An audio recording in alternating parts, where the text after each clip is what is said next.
A'udzu billahi minasyaitonir rajim. Bismillahirrahmanirrahim. Assalamualaikum warahmatullahi wabarakatuh.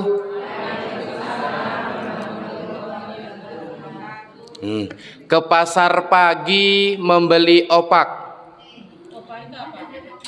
Membeli opak di warungnya Pak Desuki. Jamaah Masjid Khairu Ummah jawab salamnya kurang kompak. Yuk kita ulangi sekali lagi. Assalamualaikum warahmatullahi wabarakatuh.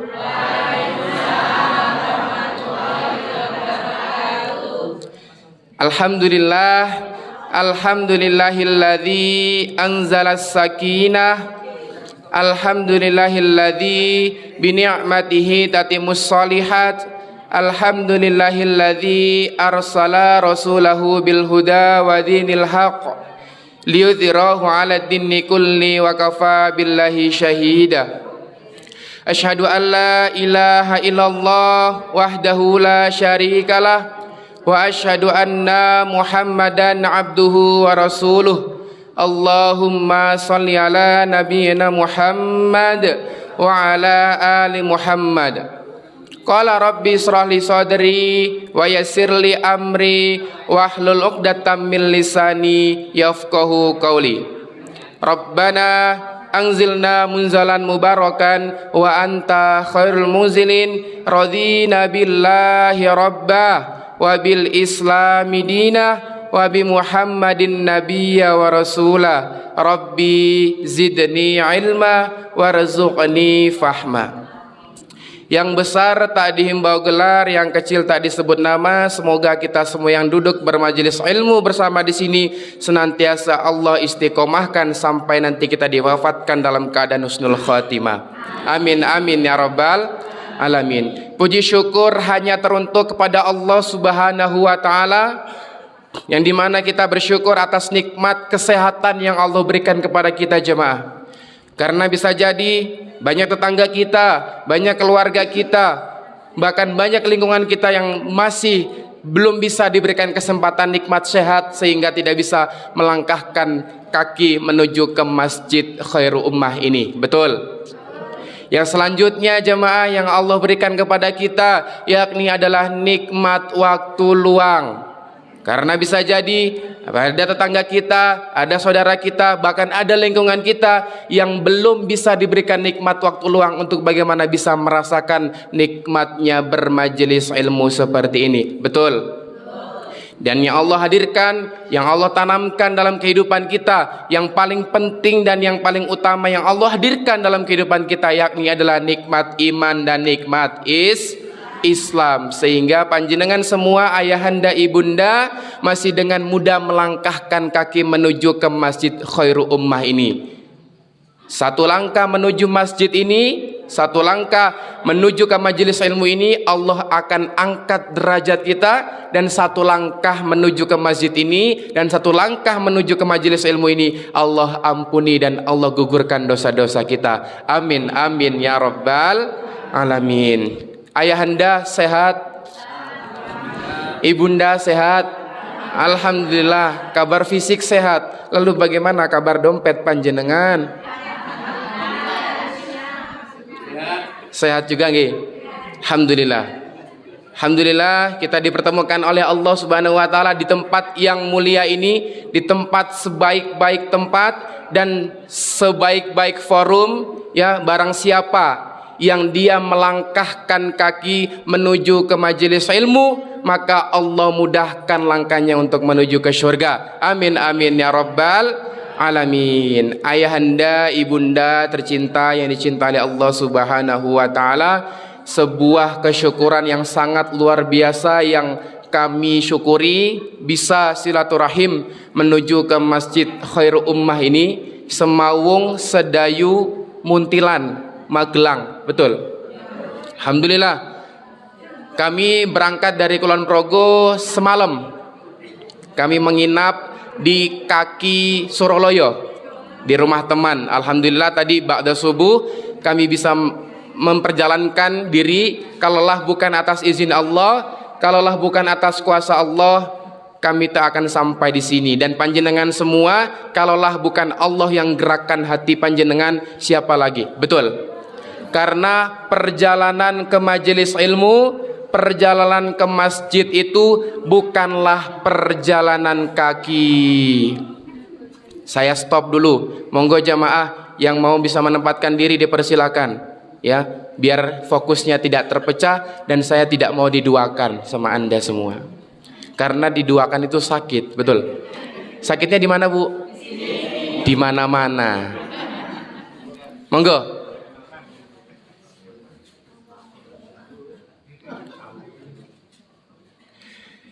Beberapa bulan yang lalu jemaah, saya sedikit cerita. Di dalam hati saya berkata, kapan saya bisa ke Masjid Khairul Ummah? Karena saya sering melihat story dari Ustadz Bangun, Masya Allah, semoga Allah merahmati beliau. Alhamdulillah, akhirnya Allah perjalankan kami ke sini untuk bagaimana bisa silaturahim dan bagaimana bisa melihat wajah-wajah tamu-tamu spesial dari Allah Subhanahu wa Ta'ala. Karena masjid ini adalah Baitullah. Apa itu Baitullah jemaah?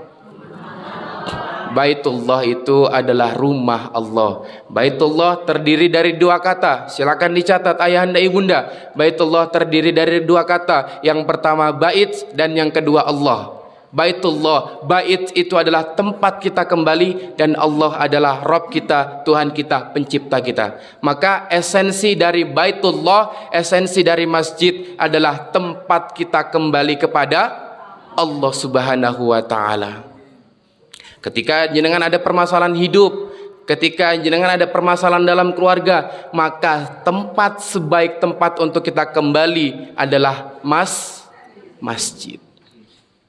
Yang kedua kalinya, solawat bertangkaikan salam semoga tetap tercurah limpahkan kepada junjungan kita, uswatun kita, yaitu adalah baginda Rasulullah Muhammad Sallallahu Alaihi Wasallam, yang senantiasa kita nantikan syafaatnya kelak di yaumil kiamah. Dan semoga panjenengan, anda semua, ayahanda, ibunda yang duduk bermajelis ilmu bersama di sini, termasuk ke dalam umatnya sampai akhir zaman kelak. Amin amin ya rabbal alamin. Ya, pada zaman dahulu ketika Rasulullah mau wafat, sakaratul mautnya, beliau mengatakan ya ummati, ya ummati, ya ummati sebanyak 3 kali. Apa yang beliau pikirkan? Bahkan di ujung hayatnya beliau, di ujung akhir hidupnya beliau masih memikirkan umatnya. Lalu kita sebagai umatnya yang mengaku umat dari Rasulullah, apa yang sudah kita lakukan untuk bagaimana mendapatkan syafaatnya kelak di yaumil qiyamah? Jamaah yang dicintai oleh Allah Subhanahu wa Ta'ala, kita bersyukur kepada Allah yang pertama dengan mengucapkan dengan lisan kita, yaitu dengan mengucapkan alhamdulillahi rabbil alamin. Bentuk rasa syukur kita yang kedua, dicatat baik-baik, yaitu adalah dengan menggunakan pemikiran kita, dengan menggunakan ide-ide kita. Dan yang kedua, dengan menggunakan kekuatan tenaga kita. Dan yang ketiga, dengan menggunakan harta-harta kita untuk bagaimana bisa diperjalankan di amal soleh. Apa tadi konsep bersyukur? Yang pertama apa? 1, pemikiran Anda. Yang kedua, kekuatan tenaga Anda. Dan yang ketiga, harta-harta Anda pastikan berada di jalan Allah Subhanahu wa Ta'ala. Maka ketika ada yang berkata, Ustadz saya sudah bersyukur, tapi dia tidak menggunakan pemikirannya, dia tidak menggunakan kesehatannya, dia tidak menggunakan kekuatan tubuhnya, dan dia tidak menggunakan hartanya untuk bagaimana bisa beramal soleh di jalan Allah, maka dia tidak dikatakan sebagai orang-orang yang bersyukur. Telah dijelaskan dalam Quran, A'udzu billahi minasyaitonir rajim. La in syakartum la azidannakum wa la in kafartum inna azabi lasyadid. La in syakartum, apabila dia bersyukur, la'adzidannakum, maka akan kutambahkan nikmatnya, kata Allah.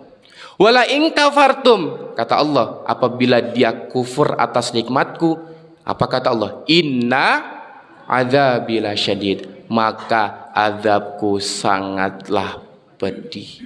Semoga jamaah Masjid Khairul Ummah Semawung, Sedayu, Muntilan, Magelang termasuk ke dalam orang-orang yang bersyukur.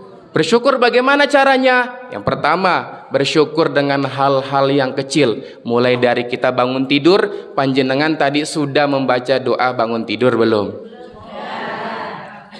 Alhamdulillahilladzi ahyana ba'dama amatana wa ilaihin nusyur. Maka kata Allah, barang siapa yang dia bangun dari tidurnya, dia hanya memikirkan dunianya tanpa memikirkan hak-hak Allah, maka dia akan diancam kebingungan di dunia. Dia nggak tahu tujuan hidup di dunia ini mau ngapain. Sekarang saya tanya kepada ayahanda ibunda sekalian, jenengan hidup di dunia ini ngapain sih? Banyak versi, ada yang beribadah, ada yang menjadi istri yang solengah, yang bapak-bapak menjadi suami yang amanah, soleh. Apa kira-kira tujuan kita hidup di dunia ini? Mencari ridho Allah. Ada lagi jemaah, silakan dituangkan semua di sini. Mencari keberkahan. Wa ma khalaqtul jinna wal insa illa liya'budu. Tidaklah kuciptakan jin dan manusia, kata Allah, melainkan apa? Mengabdi kepadaku.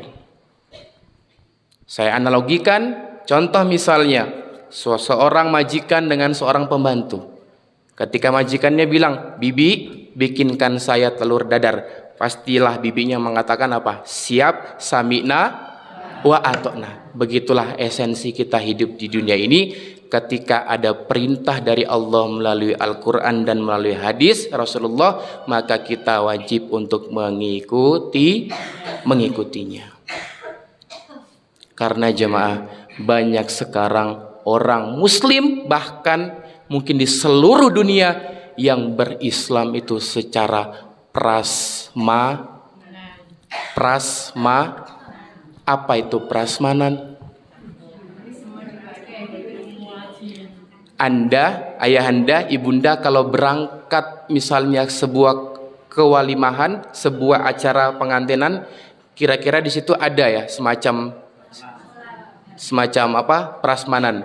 Kira-kira Anda ambil semuanya atau ambil yang Anda sukai? Yang Anda sukai. Banyak umat muslim saat ini, ketika ada aturan Allah yang dia sukai, maka dia ambil. Tapi ketika tidak dia sukai atau tidak cocok dengan sesuai hatinya, maka dia tinggalkan. Kita tidak boleh berislam secara prasma. Ya ayyuhalladzina amanu dukhulu fis-silmi kaf. Wahai orang-orang yang beriman, masuklah kalian ke dalam Islam itu secara kafah, menyeluruh. Yang namanya aturan Allah jemaah, yang namanya syariat Allah, yang namanya perintah dari Allah, baik secara sukarela maupun secara terpaksa, kita wajib untuk mengikutinya. Itulah yang dikatakan sebagai kuntum khairu ummah. Di Quran surah Ali Imran ayat 110 telah dijelaskan. Dicek lagi Al-Qur'annya, dicatat baik-baik. A'udzu billahi minasyaitonir rajim. Kuntum khairu ummatin ukhrijat linnas ta'muruna bil ma'rufi wa tanhauna 'anil munkar wa tu'minuna billah. Kuntum khairu ummah.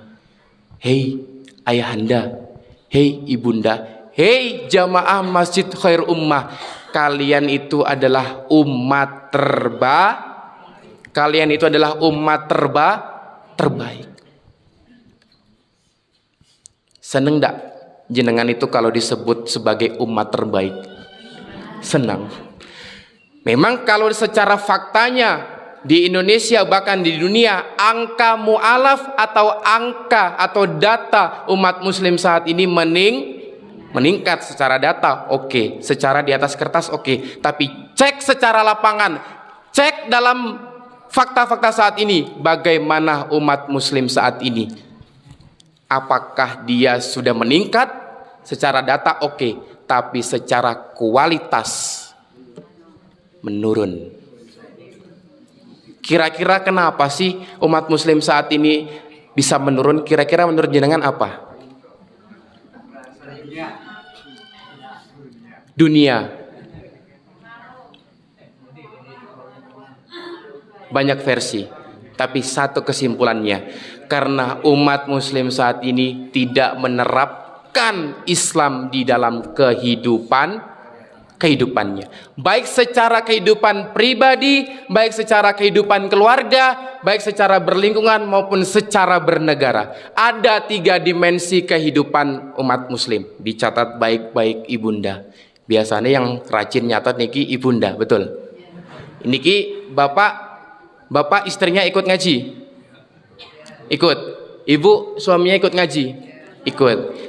Insya Allah kalau suami istri ikut ngaji, nanti kalau berantem di rumahnya keren. Yang satu bilang, qala Rasulullah ayahanda. Ayahandanya bilang, kata firman Allah Subhanahu wa taala. Nah, jadi enak berantemnya itu, pakai ayat dan pakai dalil. Tapi kalau ayahnya yang ngaji, ibundanya nggak ngaji, nanti akan nggak balance dia. Nah, makanya kedua-duanya ngaji. Bahkan kalau bisa anaknya kita juga kita ajak untuk ngaji. Tapi ini hari Senin ya. Oh, ayahnya sekolah. Insya Allah luar biasa. Makanya tadi saya cari ini mana anak-anak remajanya. Ya. Ada 3 dimensi kehidupan kita hidup di dunia ini. Yang pertama, hablum minallah. Hubungan kita dengan Sang Khalik, Sang Pencipta kita, Allah Subhanahu wa ta'ala. Ini berkaitan dengan akidah kita dan keimanan kita. Sekarang saya tanya, jenengan semua beriman sama Allah? Beriman. Percaya Allah dari mana?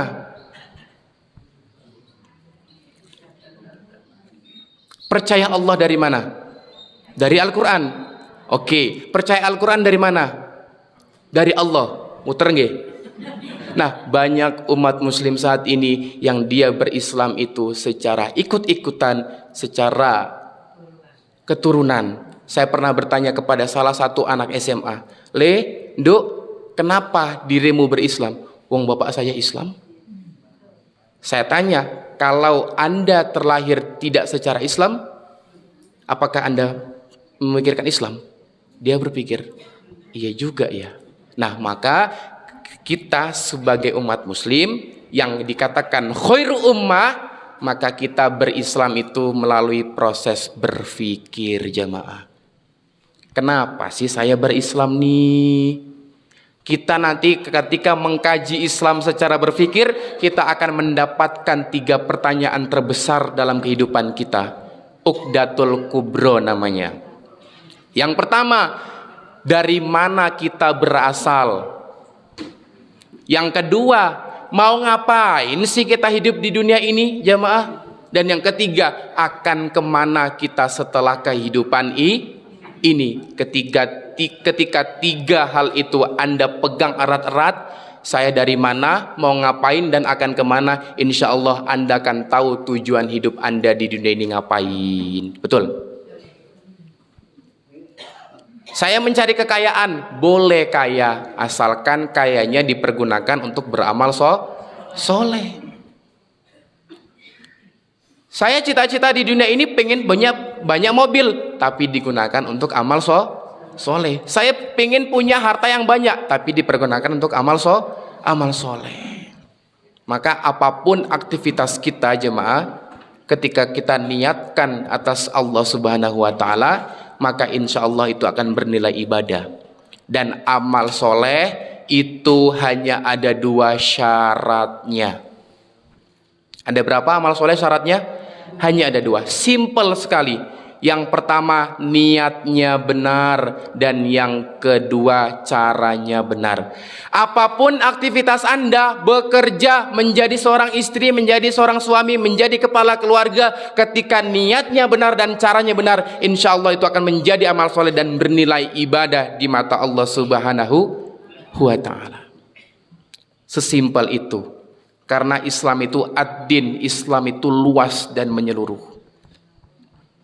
Tidak hanya sholat, tidak hanya zakat, tidak hanya puasa, haji dan umroh, tapi semua aktivitas kita ini kita harus sadari bahwasanya itu semua diatur dalam Islam. Dan yang kedua, dimensi kehidupan kita yakni adalah hablum binafsi. Hubungan manusia dengan dirinya sendiri. Ini berkaitan dengan tata cara makan, tata cara minum, tata cara berpakaian, apakah sudah menutup aurat atau belum. Saya sedikit cerita ayahanda, ibunda, boleh? Ada seorang santriwati di salah satu pondok pesantren, dia memiliki hafalan 30 juz dan setiap harinya dia memurojaah hafalannya sebanyak 6 kali. Berapa kali? 6 kali. Suatu ketika jemaah, dia kesurupan atau kerasukan jin.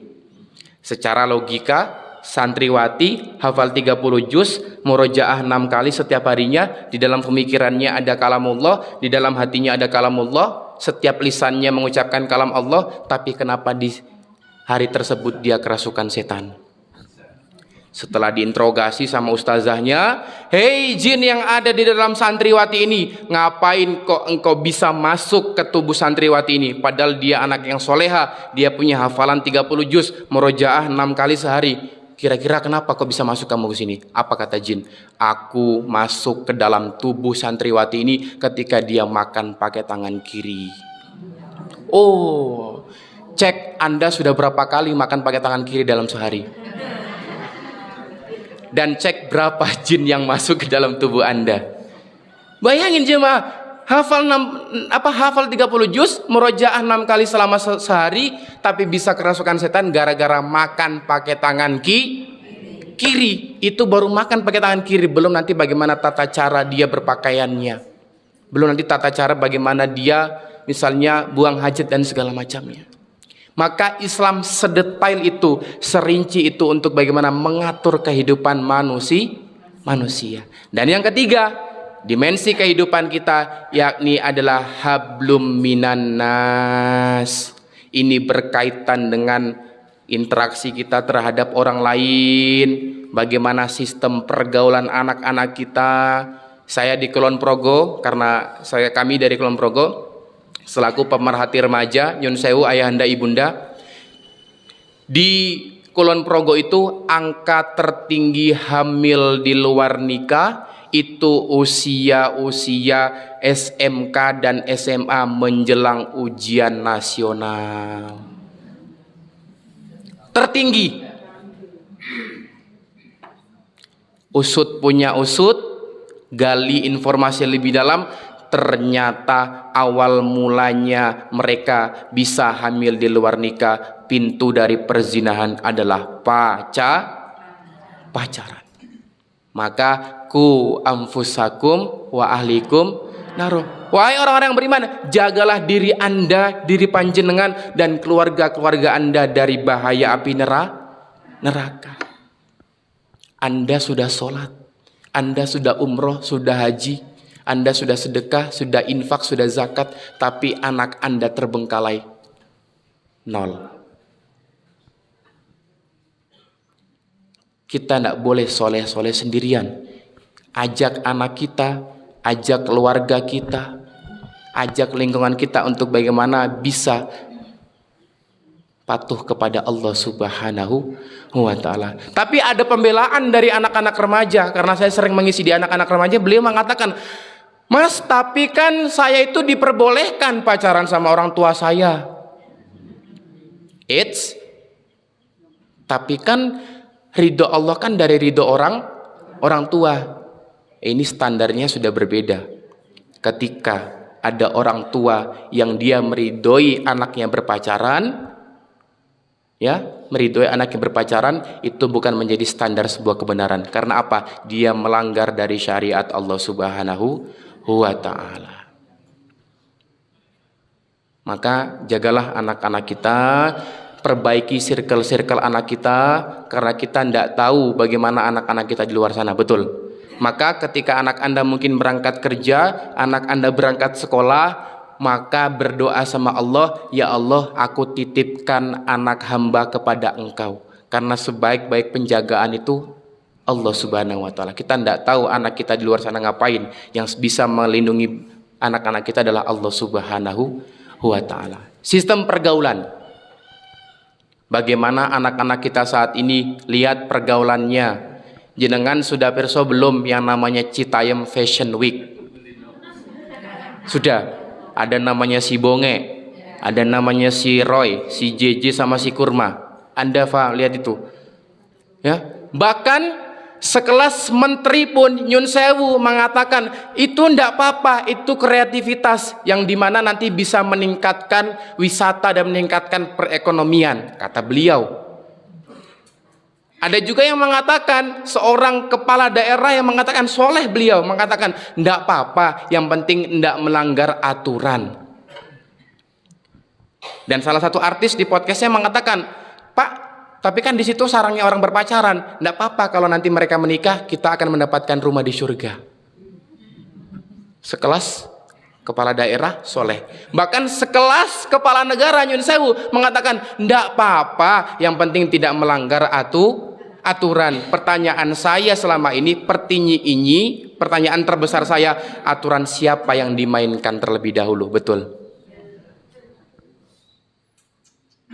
Padahal kalau jenengan sadar, ndak sadar, di Citayam Fashion Week itu adalah sarangnya LGBT. Apa itu LGBT? Lesbi, biseksual, gay, dan transgender. Ternyata sutradara di balik event tersebut adalah kaum-kaum LGBT, bagaimana bisa mengekspresikan dirinya. Lihat, apakah mereka yang di Citayam sana memikirkan bagaimana nanti sholat maghrib? Tidak. Maka ketika kita mau mengambil standar kebenaran, kita bukan melihat sesosoknya, tapi lihat apa yang bicarakan. Ketika itu melanggar dari syariat Allah, melanggar dari aturan Allah, maka kita wajib untuk menghindarinya dan kita mengambil hukum-hukum dari Allah Subhanahu wa taala. Jamaah yang dicintai oleh Allah Subhanahu wa taala. Jadi Islam sedetail itu jamaah. Bahkan ketika Anda sebagai pebisnis, cek apakah ada akad-akad, apakah ada perjanjian-perjanjian yang batil atau enggak. Karena sebagai umat muslim, sebagai kuntum khairu ummah yang dikatakan dalam Quran surah Al-Imran ayat 110, bukan membahas masalah untung rugi, tapi membahas masalah surga atau neraka, pahala atau dosa. Maka jamaah yang cintai Allah Subhanahu wa taala, ketika kita memandang Islam itu haruslah luas. Islam itu ad-din menyeluruh. Semua lini kehidupan kita itu diatur dalam kehidupan Allah Subhanahu wa taala. Kita tahu bersama tujuan kita hidup tadi di dunia adalah menjadi Abdullah. Dan salah satu cara bagaimana kita bisa menjadi Abdullah yang baik, menjadi khairu ummah yang baik adalah kembali ke masjid. Masjid dikatakan di Quran surah Al-Isra ayat pertama, dicatat ayat pertama, Quran surah Al-Isra ayat pertama, di situ dijelaskan masjid itu adalah barokna haulahu. Apa artinya barokna haulahu? Memberkahi sekelilingnya. Insya Allah saya pasti bisa menjanjikan ketika Masjid Khairul Ummah ini bisa menjadi tempat terbaik, insya Allah akan bisa memberkahi sekelilingnya.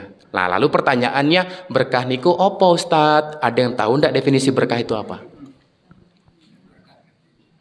Nek sekup berkat ngerti? Apa berkah? Bertambahnya kebaikan, ziyadatul khair, bertambahnya kebaikan. Apapun itu, keluarga Anda, pekerjaan Anda, kehidupan Anda, apabila bertambahnya kebaikan, maka itulah yang disebut namanya tiba-tiba kok anak saya jadi manutan sama saya ya. Saya pernah sedikit cerita, ada keluh kesah dari seorang wali santri. Ustadz, anak saya itu keras banget kepalanya. Ya iya, kalau lembek kan bahaya.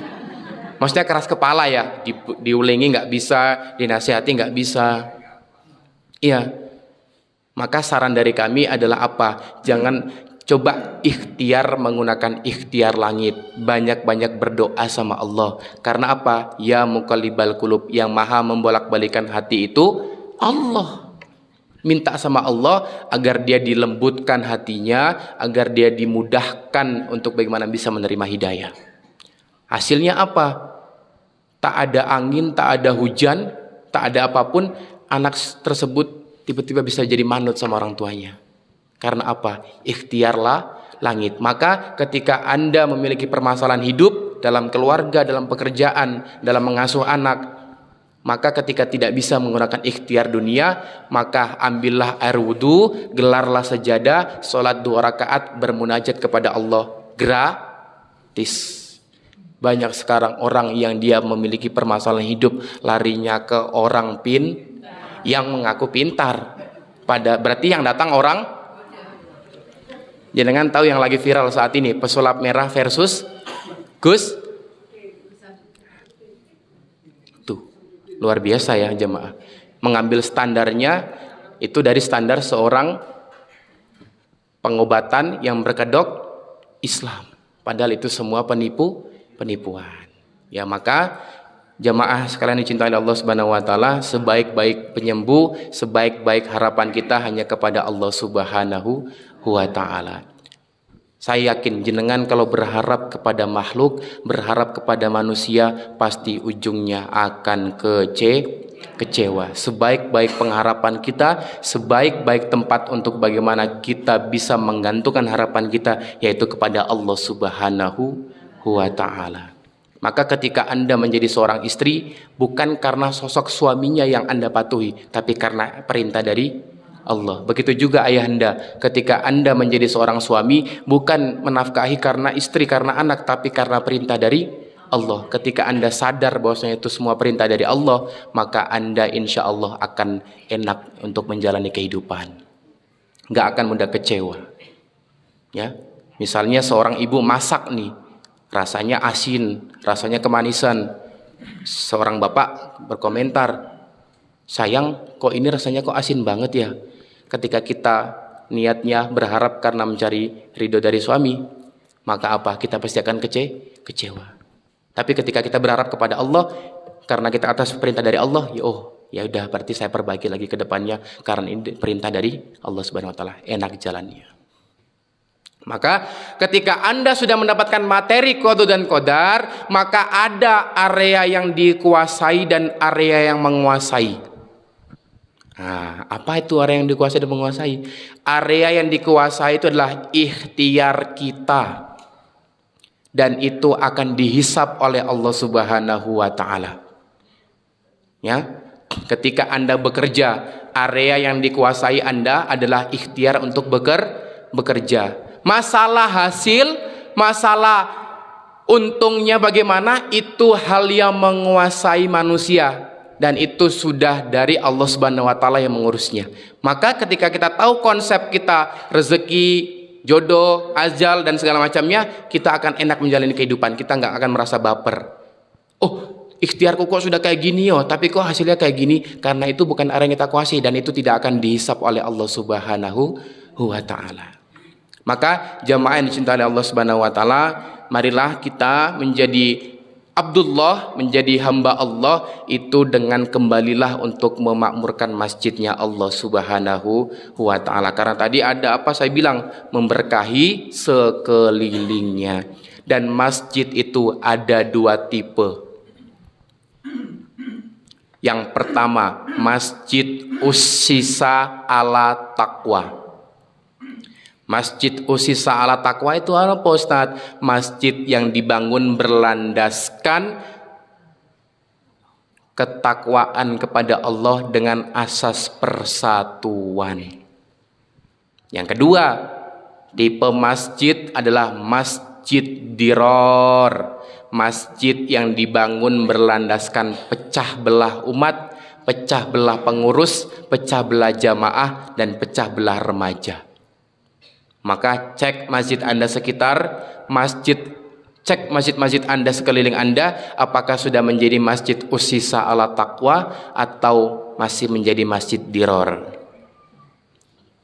Kadang masjid itu DKM, tapi saya bilang enggak, bukan di sini ya. Banyak tempat itu sibuk memikirkan pembangunan fisiknya, betul.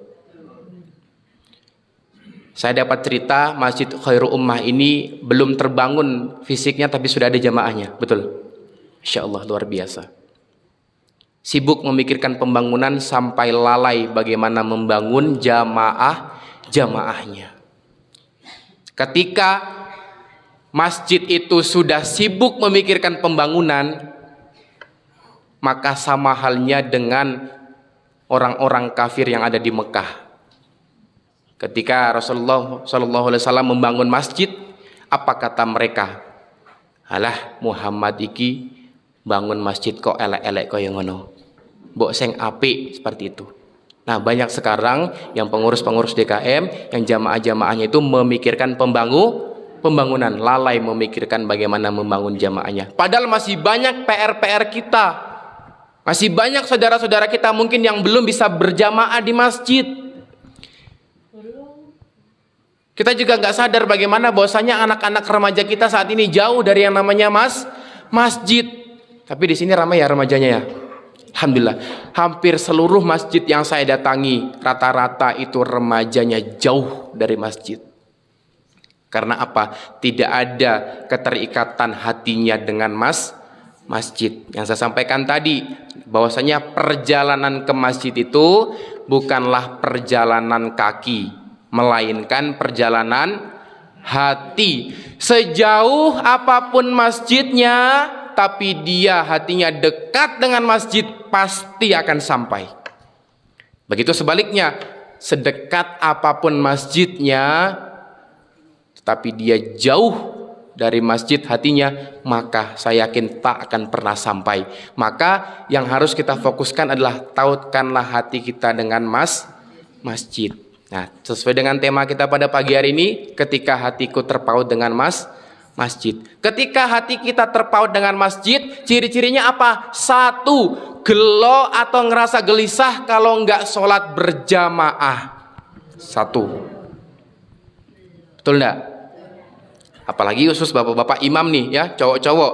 Bahwasanya ar-rijalu qawwamuna 'alan nisa. Seorang laki-laki itu menjadi qawwam. Qawwam itu apa? Menjadi pemimpin, menjadi imam, menjadi percontohan untuk keluarganya, untuk lingkungannya. Saya pernah bertanya kepada salah satu anak-anak TPA. Saya tanya, "Duk, Le, kenapa kok kamu nggak berangkat ke masjid maghriban?" "Ngapain saya berangkat maghriban? Wong bapak ibu saya aja nonton sinetron di rumah." Seorang anak-anak bisa berkata seperti itu. Karena apa? Children see, children do. Anak melihat dan anak melakukan. Maka ketika Anda pengen anak Anda soleha, pengen anak Anda soleh, ya maka usahakan diri Anda juga menjadi orang yang soleh dan soleha, memberi contoh. Karena anak-anak itu nggak suka diomongi. Anak-anak itu suka diajak ngobrol. Maka ketika ada permasalahan hidup, permasalahan dalam sekolahan, dalam pekerjaan, coba diajak ngobrol. Bukan diomongi ya. Karena kalau diomongi, anak itu ngerasa dihakimi. Ceramah terus. Akhirnya dia pergi dengan melakukan hal-hal yang tidak kita duga-duga. Maka anak diajak ngobrol, Le, kamu kenapa sih hari ini, ada apa? Bagaimana sekolahmu hari ini? Banyak sekarang orang tua dan anak itu sudah merasa canggung, sudah ada kesenjangan. Karena kenapa? Gara-gara setan Apa itu setan gepeng? HP. HP itu menjauhkan yang dekat, mendekatkan yang jauh. Ketika sudah berada di rumah, sudah asyik HP. Ayahanda asyik HP, ibunda asyik HP, anaknya pun asyik HP. Tidak ada keterikatan antara anaknya dan ibunya dan dengan bapaknya. Maka ketika ada permasalahan hidup, anak Anda pasti curhatnya ke story WA, curhatnya ke sosial media. Karena apa? Dia menganggap bahwasanya sosial media inilah tempat terbaiknya untuk mencurhatkan hatinya. Maka ayahanda ibunda yang dicintai oleh Allah Subhanahu wa taala, kapan-kapan kita belajar parenting, bagaimana kita mendidik anak-anak kita itu sesuai Islam.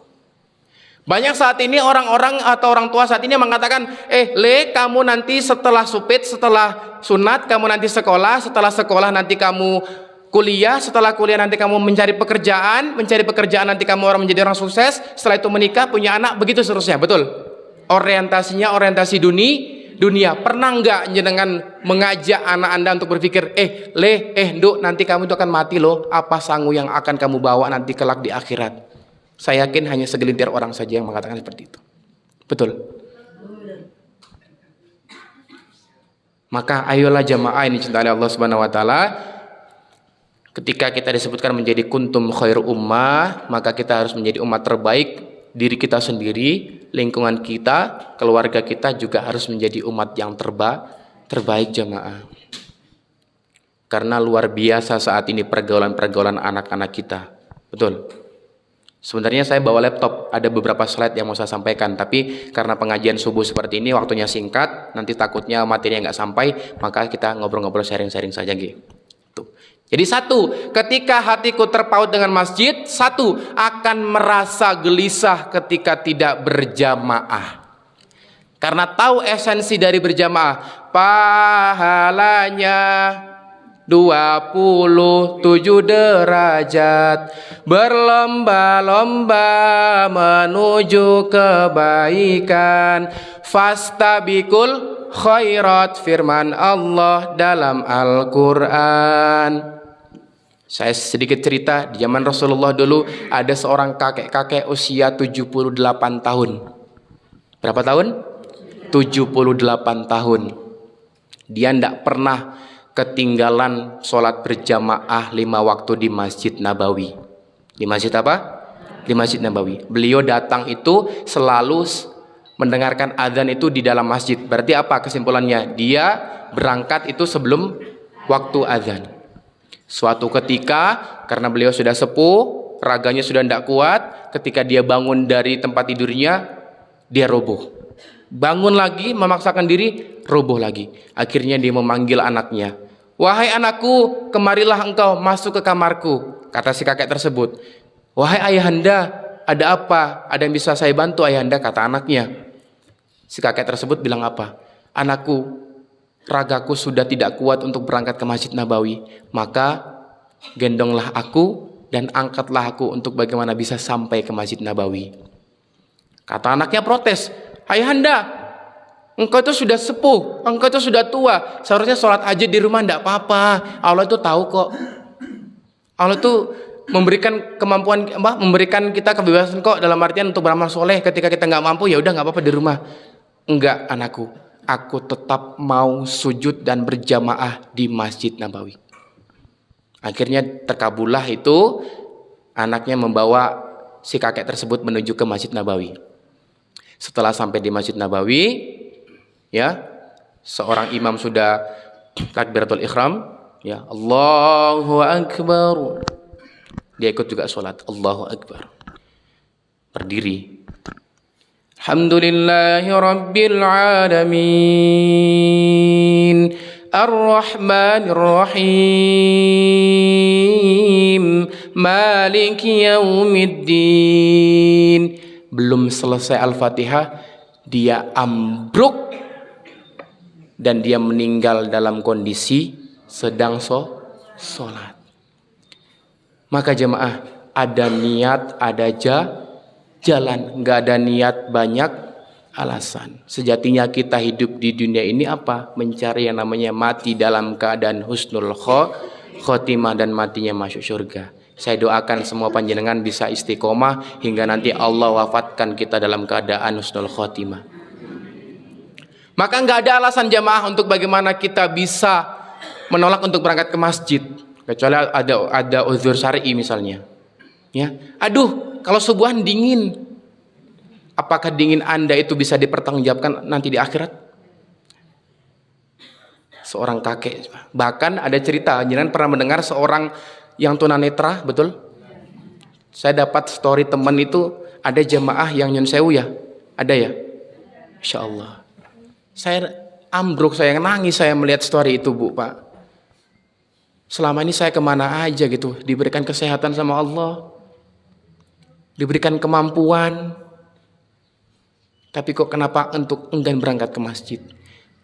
Sebenarnya kita itu, kembali tadi saya bilang, kita ini perjalanan hati. Ya, karena ketika orang mendengarkan azan itu sebenarnya mereka mendengarkan betul, tapi enggan untuk tergerak hatinya untuk berangkat ke masjid. Maka jamaah yang dicintai oleh Allah Subhanahu wa taala, tautkanlah hati kita terhadap masjid. Satu, ketika kita hatinya terpaut oleh masjid, apa tadi yang pertama? Gelisah ketika kita tidak berjamaah. Yang kedua, ketika hati kita terpaut dengan masjid, maka orientasinya kita selalu orientasi akhirat. Karena apa? Kita tahu tempat sebaik-baik tempat kita kembali kepada Allah itu adalah, maka kita berdoa kepada Allah Subhanahu wa taala. Bukan masalah kita meninggalnya kapan, betul. Bukan masalah kita meninggalnya nanti ya berapa tahun lagi, enggak. Tapi pertanyaannya adalah kita meninggal dalam keadaan apa? Maka kita berdoa kepada Allah, ya Allah, cabutlah nyawa hamba-Mu ini ketika hamba ini sedang beramal soleh. Amal soleh tadi cirinya hanya ada dua, apa? Niatnya benar dan caranya benar. Maka jemaah yang dicintai oleh Allah Subhanahu wa taala, masjid ini adalah menjadi barometer kesuksesan kita juga hidup di dunia maupun di akhirat juga. Ya, karena tadi saya sampaikan Baitullah itulah tempat kita kembali kepada Allah Subhanahu wa taala. Dan ke masjid itu sampai tua, bukan nunggu tua baru kita sampai ke masjid. Dan ke masjid itu sampai mati, bukan nunggu mati baru sampai ke masjid. Kita ini pasti akan ke masjid jemaah dengan dua cara. Perhatikan jemaah, kita ini akan berangkat ke masjid dengan dua cara. Yang pertama, dengan melangkahkan kaki kita sendiri untuk menuju ke masjid ini. Atau yang kedua, kita berangkat ke masjid sudah digotong orang dan terbungkus kain kafan. Anda pilih mana? Berangkat pakai kaki sendiri atau digotong orang lain? Kan digotong orang lain kan nggak capek Bu, kan enak. Pakai kaki sendiri. Maka Ustadz bangun dikunci jawaban jamaah, maka besok sholat subuhnya ramai seperti ini. Karena kita komitmen sama Allah bahwasanya apa? Kita menjadi Abdullah, menjadi pengabdi Allah, maka kita harus memakmurkan masjid Allah. Dan perintah memakmurkan masjid ini ada di Quran surah At-Taubah ayat 18. Innama ya'muru masajidallah man amana billahi wa bil yaumil akhir. Sesungguhnya orang-orang yang memakmurkan masjid itu adalah orang-orang yang beriman kepada Allah dan hari akhir. Panjenengan beriman kan sama Allah? Panjenengan percayakan hari kiamat? Maka diwajibkan, diperintahkan kata Allah di Quran surah At-Taubah ayat 18 untuk memakmurkan masjid. Betul enggak? Betul. Maka ketika ada program-program di Masjid Khairul Ummah ini, maka disupport. Dengan apa? Dengan ide-ide Anda tadi, dengan program-program tadi, dengan apa lagi? Dengan kekuatan tenaga Anda.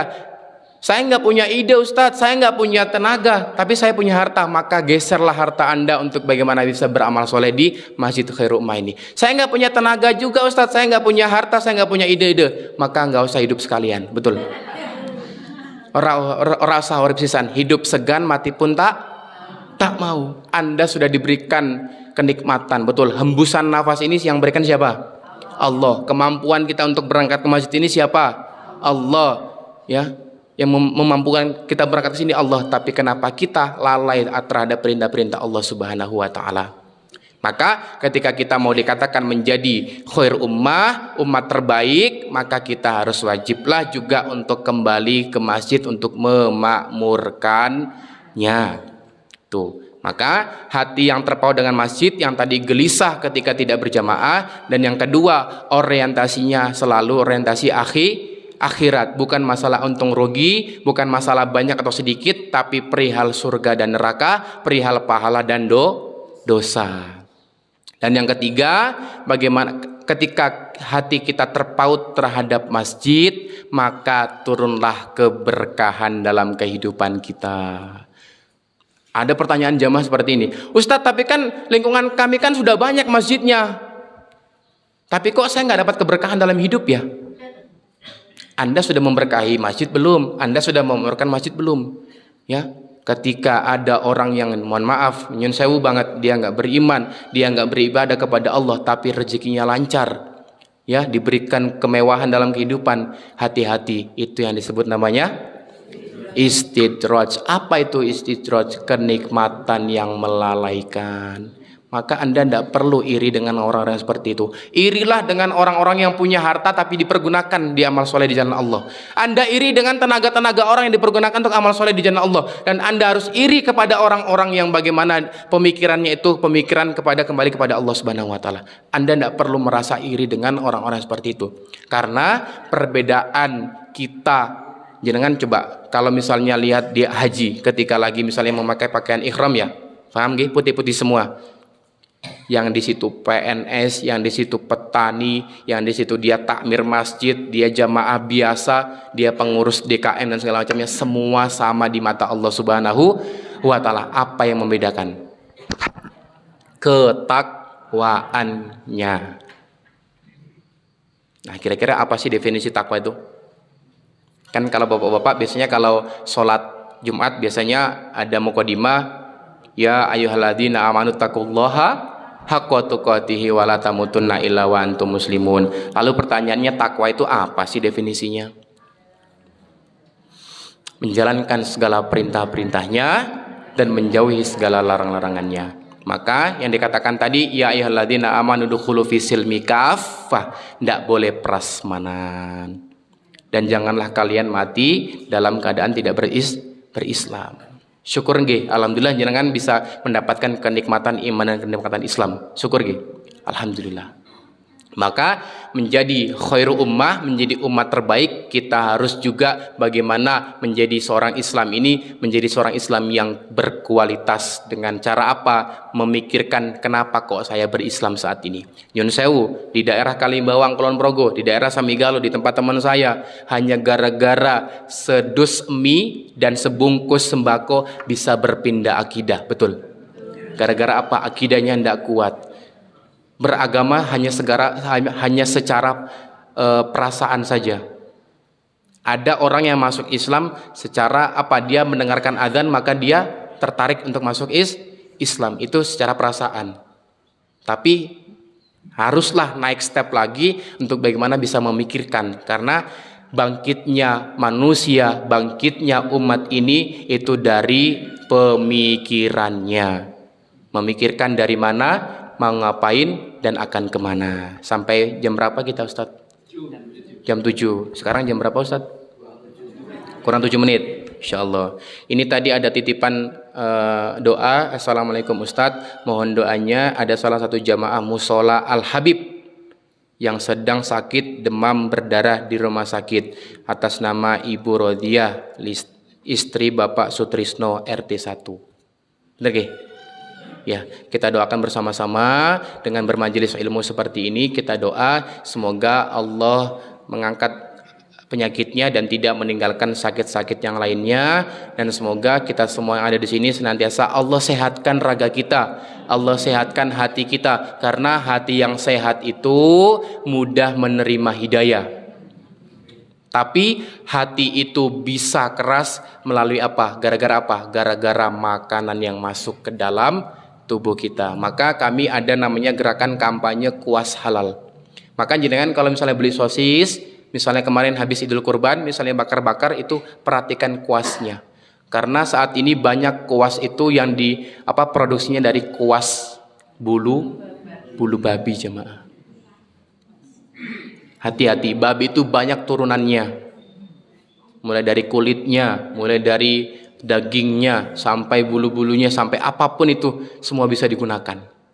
Makanya kenapa banyak sekarang yang daging-daging itu dicampur dengan daging babi, karena apa? Lebih murah, betul. Pokoknya semua bisa digunakan. Hati-hati. Maka ceklah makanan kita apakah halal atau haram, dan cek juga, perhatikan juga apa yang kita bawa pulang ke rumah. Hei ayahanda, perhatikan baik-baik. Ini perhatikan lagi, bukan masalah banyak sedikitnya, bukan masalah untung ruginya, tapi masalah pahala dan dosa. Perhatikan, jenengan berangkat bekerja itu mencari duit yang halal atau enggak, mencari rezeki halal atau yang enggak. Halal itu berupa zatnya juga dan cara mendapatkannya juga. Maka bisa jadi ketika anak Anda keras kepala, istri tidak manutan, rumah tangga berantakan, itu bisa jadi karena ada harta haram yang masuk ke dalam keluarga. Sedetail itu Islamnya. Masya Allah, luar biasa. Jadi jamaah, maka ayolah pastikan diri kita, keluarga kita, lingkungan kita ini menjadi orang-orang yang senantiasa terpaut hatinya kepada masjid, kepada masjid Allah. Karena setiap orang yang berangkat ke masjid, setiap orang yang datang ke masjid itu termasuk ke dalam tamu-tamunya Allah. Jenengan kalau misalnya ada tamu di rumah, jenengan mengeluarkan apa? Yang terbaik. Maka Allah juga akan memberikan yang terbaik juga. Maka Allah itu ketika ada hamba yang minta, Allah sangat senang. Berbeda dengan manusia, betul. Allah kuin jaluan terus, tapi Allah hendak. Wahai hambaku, datanglah. Kita datang berjalan, Allah akan berlari. Maka jamaah dicintai Allah Subhanahu wa taala, ketika kita ingin mendapatkan keberkahan dalam hidup, ziyadatul khair, bertambahnya kebaikan, maka terpautkanlah hati kita dengan masjid. Pastikan anak-anak Anda cinta terhadap masjid. Saya pernah mendapatkan sedikit cerita ya, kasus anak SMP yang dia tidak pernah mau berangkat berjamaah di masjid. Heran saya, teman-temannya semua berangkat ke masjid, cuma dia ini nggak berangkat ke masjid. Saya tanya, Le, kenapa kamu nggak berangkat ke masjid? Padahal teman-temanmu semua berangkat ke masjid. Aduh mas, saya malas berangkat ke masjid. Saya memiliki trauma. Dulu waktu SD saya pernah dicambuk pakai sejadah sama Pak Takmir gara-gara ramai di masjid. Maka ciptakanlah masjid ini masjid yang ramah anak. Kalau mereka ramai, memang dunianya mereka masih dunia ramai. Beritahu, nasihati, Le, diam, Duk, menang. Cukup itu, nggak perlu kita menghardiknya sampai bahkan mencambuknya, bahkan pernah viral sampai ditendang anak tersebut. Akhirnya trauma. Maka generasi kita akan terputus untuk cinta terhadap masjid. Tuh, kata Sultan Muhammad Al-Fatih. Tahu Sultan Muhammad Al-Fatih? Tahu enggak? Pahlawan Islam, tahu enggak? Sultan Muhammad Al-Fatih penakluk kota Konstantinopel. Beliau berkata, ketika kelak engkau tidak melihat anak-anak berlarian di masjid, ketika engkau kelak tidak mendengar gelak tertawa anak-anak di masjid, ketika engkau tidak mendengar anak-anak remaja mengumandangkan adzan di masjid, apa kata beliau? Maka keruntuhan generasimu akan sangat dekat. Cek Citayam Fashion Week, betul. Cek tontonan-tontonan kita di TV, cek bagaimana TikTok, bagaimana YouTube, semua menjauhkan diri kita daripada Islam. Maka tontonan ini akan sangat luar biasa, media sangat luar biasa. Maka ayolah jamaah, kita juga harus melek, kita juga harus terbuka wawasan kita terhadap problematika umat saat ini. Karena sesoleh-solehnya apa jenengan, ketika problematika umat ini tidak bisa terpecahkan, maka Anda juga akan terkena imbasnya, jemaah. Oke, maka ayolah kita kembali menjadi khair ummah, sebaik-baik umat pada zaman ini. Ya, Masya Allah, luar biasa. Jazakumullahu ahsanal jaza, barakallahu fikum. Semoga kita mendapatkan keberkahan majelis pada pagi hari ini. Semoga apa yang kita niatkan Allah meridhoi, diterima pahalanya oleh Allah Subhanahu wa taala, mengalir pahalanya untuk kedua orang tua kita. Karena jenengan beramal soleh juga harus niatkan untuk atas orang tua ya, karena bentuk birrul walidain, dan juga kita berdoa semoga ini bisa menjadi wasilah penebus dosa-dosa kita di masa lampau. Amin amin ya rabbal alamin. Jenengan tahu nggak bagaimana cara menghapus dosa-dosa di masa lampau? Bingung kan caranya? Nggak cukup dengan sholat, nggak cukup dengan sedekah, tapi perdalam Islam lebih dalam lagi. Demikian, ini yang tutup doa jenengan Ustaz ya. Oke, jenengan ya. Ya dah. Matur nuwun sangat, barakallahu fikum. Semoga kita semua senantiasa diberkahi hidupnya oleh Allah Subhanahu wa taala. Mohon maaf ketika saya mengisi tadi banyak ada sikap salah ucap yang kurang berkenan. Saya mohon maaf. Saya doakan semoga panjenengan jamaah Masjid Khairul Ummah hidupnya berkah berlimpah, dimurahkan rezekinya, dijadikan anak yang bermanfaat, menjadi qurrata ayun, dan semoga kita semua ini istiqomah hingga Allah wafatkan kita dalam keadaan husnul khotimah. Demikian doakan saya tim, dengan tim juga semoga kami selalu diberikan kesehatan dan diberikan keistiqomahan untuk bagaimana terus bisa menebarkan kebaikan. Jazakumullahu ahsanal jaza, jazakumullahu khairan katsiran, barakallahu fikum. Mohon maaf atas segala sikap ucap yang kurang berkenan. Oh, doa nggih. Oh nggih, didoakan nggih. Allah, saya lupa. Baik jamaah, kita berdoa bersama-sama, kita tundukkan pandangan kita angkat tangan kita seraya kita merendahkan diri kita di hadapan Allah Subhanahu wa taala, dan kita berdoa kurang lebih 2-3 menit untuk kita berdoa kepada Allah Subhanahu wa taala, semoga Allah meridhoi kita semua. A'udzu billahi minasy syaithanir rajim. Bismillahirrahmanirrahim. Alhamdulillahi rabbil alamin. Arrahmanir rahim. Maliki yaumiddin. Iyyaka na'budu wa iyyaka nasta'in. Ihdinas siratal المستقيم صراط الذين أنعمت عليهم غير المغضوب عليهم ولا الضالين آمين. الحمد لله على نعمة الإيمان. الحمد لله على نعمة الإسلام. الحمد لله على نعمة هداية. الحمد لله على نعمة إناية. الحمد لله على نعمة الهجرة. الحمد لله على نعمة القرآن. الحمد لله على نعمة المسجد. الحمد لله الحمد لله حمدا شاكرين حمدا ناعمين حمدا يعافي ويكافئ مجدا. يا ربنا لك الحمد كما ينبغي لجلال وجهك الكريم وعظيم سلطانك. اللهم صل على محمد وعلى آل محمد. اللهم اغفر للمسلمين والمسلمات والمؤمنين والمؤمنات الأحياء منهم والأموات إنك سميع قريب مجيب دعوات يا قاضي الحاجات.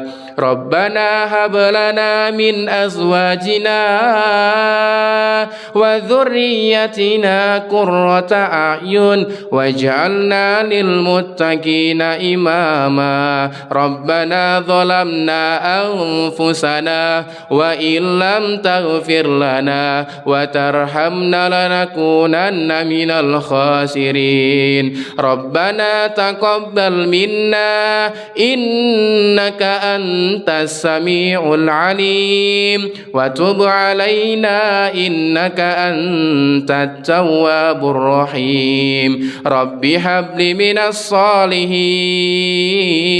رب هب لي من الصالحين. رب هب لي من الصالحين. يا الله يا رحمن الرحيم. Kami memuji-Mu ya Allah ya Rahman ya Rahim. Ya Allah, kabulkanlah segala hajat-hajat hamba ya Allah. Ya Allah, berkailah semua kehidupan jamaah. Ya Allah, berkalimpahkan rezeki para jamaah ya Allah, dan angkatlah penyakit-penyakit Ibu Rodiah sehingga tidak menimbulkan penyakit-penyakit baru ya Allah. Lekas sembuhkan kesehatan beliau dan bisa beraktivitas dan beramal soleh di jalan Allah Subhanahu wa taala ya Allah ya Rahman ya Rahim. Kami yang hadir bermajelis ilmu bersama di sini senantiasa mengharap ridho dari-Mu ya Allah ya Rahman ya Rahim. Maka ampunilah dosa-dosa hamba, kabulkanlah segala doa-doa hamba ya Allah ya Rahman ya Rahim.